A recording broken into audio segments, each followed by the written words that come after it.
పల్లి ఉండల రెసిపీ చెప్తున్నానండి మెజర్మెంట్స్ తోటే. ఇవి ఆంధ్ర సైడ్ అయితే శనగముద్దలు అంటారు. ఫస్ట్ పల్లీని ఈ విధంగా ద్వారగా ఇలా వేపేసుకోవాలి. ఇట్లా వేపేసిన తర్వాత వేడి చల్లారిన తర్వాత వీటిని అంతా తొక్క తీసుకోవాలి. తొక్క తీసేసుకొని పక్కకు పెట్టుకోవాలి.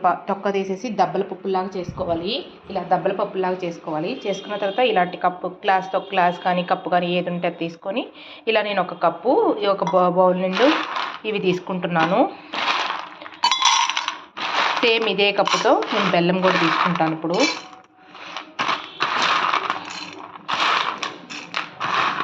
ఇలా ఒక కప్పు తీసుకుంటున్నాను.